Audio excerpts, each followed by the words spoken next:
Through the mists comes forth RPGaDay!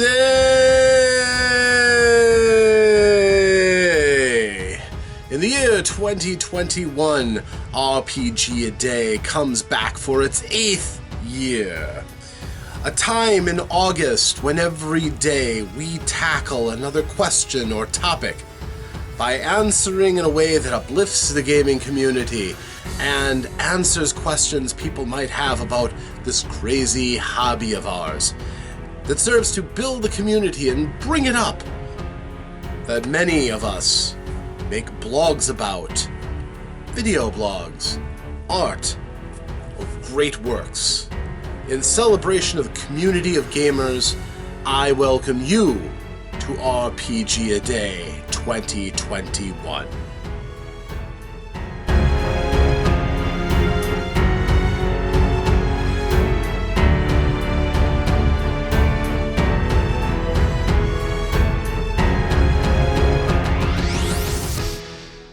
Hello, ladies and gentlemen. I am Rob, the Dungeon Tutor, sometimes known as Omnisci, and I'm here today for RPGaDay 2021.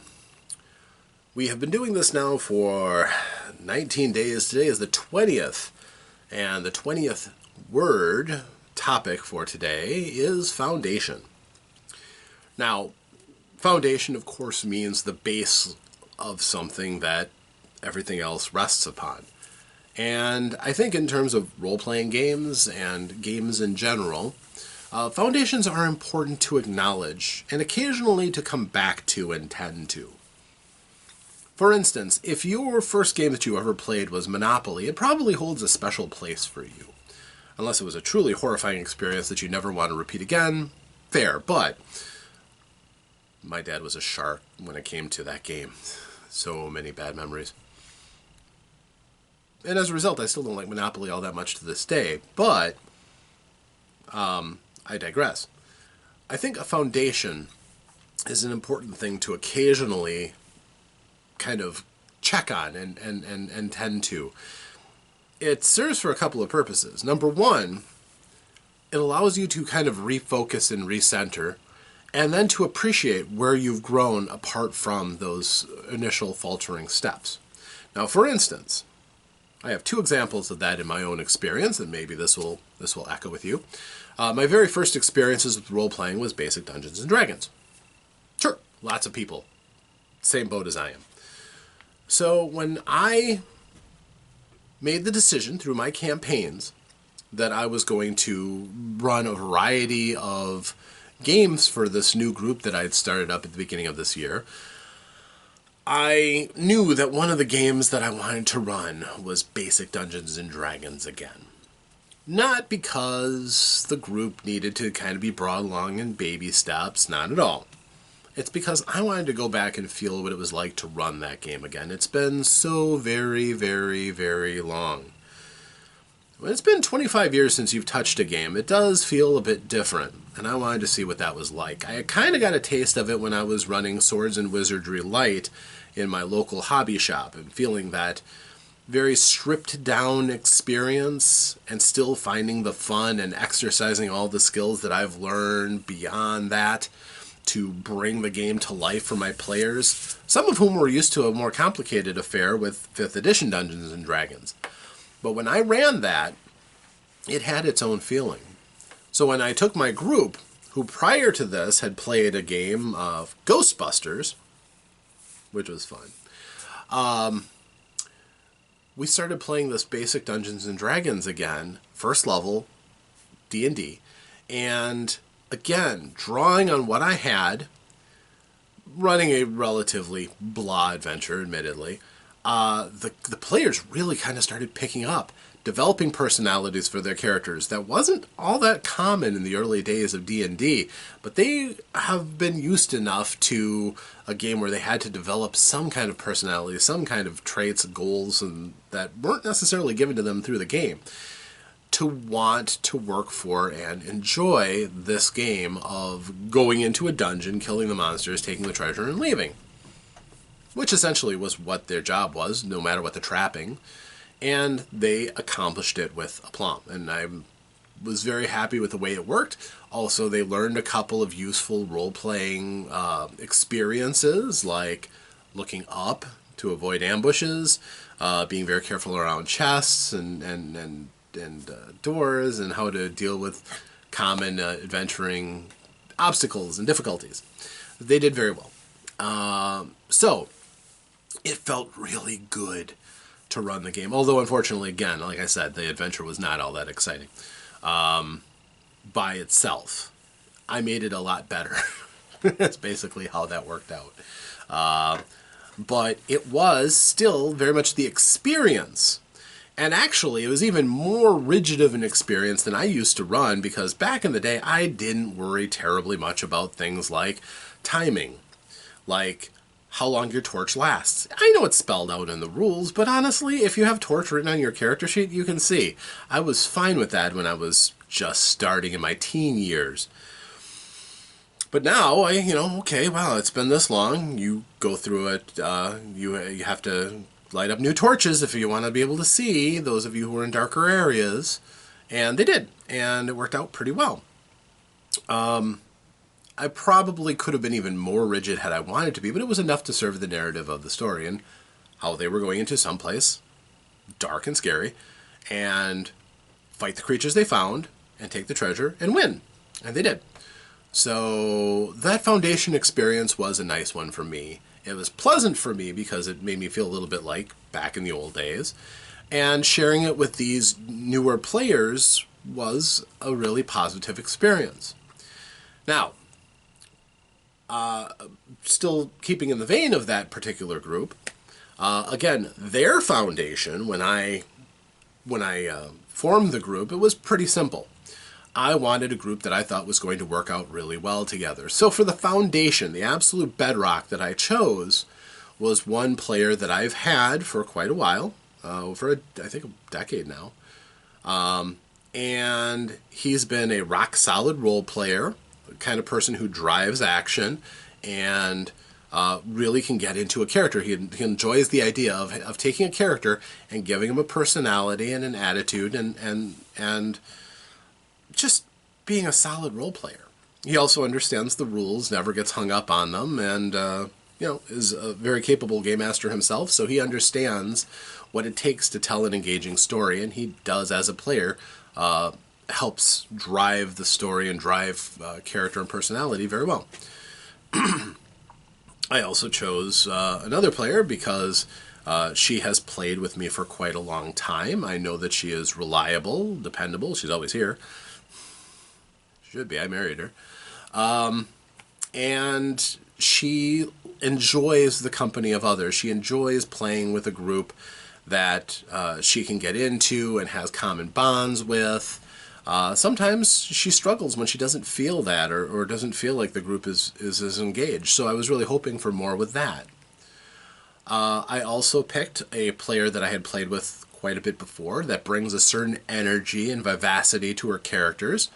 And she's not afraid of trying new things and jumping into something with enthusiasm and excitement. And that's so important in a group, is to have people who want to be there and are going to be determined to pull something out of it, no matter what. Not afraid to make a fool out of herself every once in a while with her character. And, if it helps everybody get a good laugh, she's okay with that.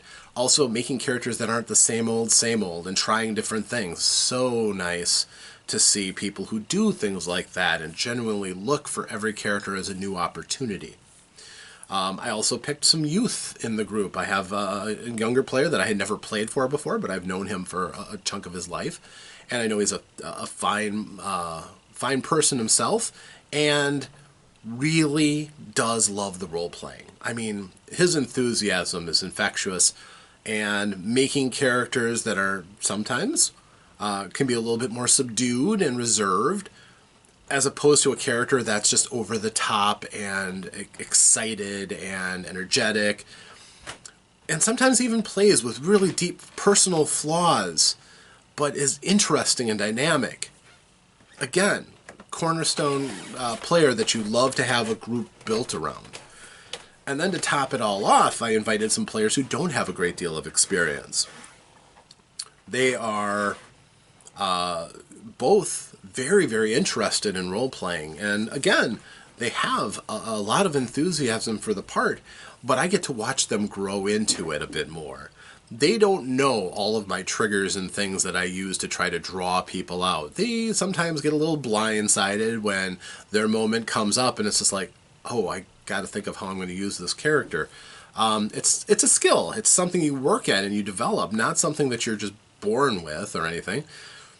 And they've met my expectations quite admirably every step of the way, and I'm very excited to see the growth and very excited to see how they work with the rest of the group. And I'm seeing that more and more too. I'm watching as they get together and, hey, you've got this skill that we can really use at this point. How about I work with you on this and we can get this to happen? And that's really when you start to see a group flourish, when you start to see these bonds and connections form. So our very first game that we played was Ghostbusters. It's a very rules-light game, and it focuses on narrative and humor. And we had both in abundance. The characters were, again, fairly simple and open. Nothing too complicated. They were playing characters maybe that they were familiar with in real life.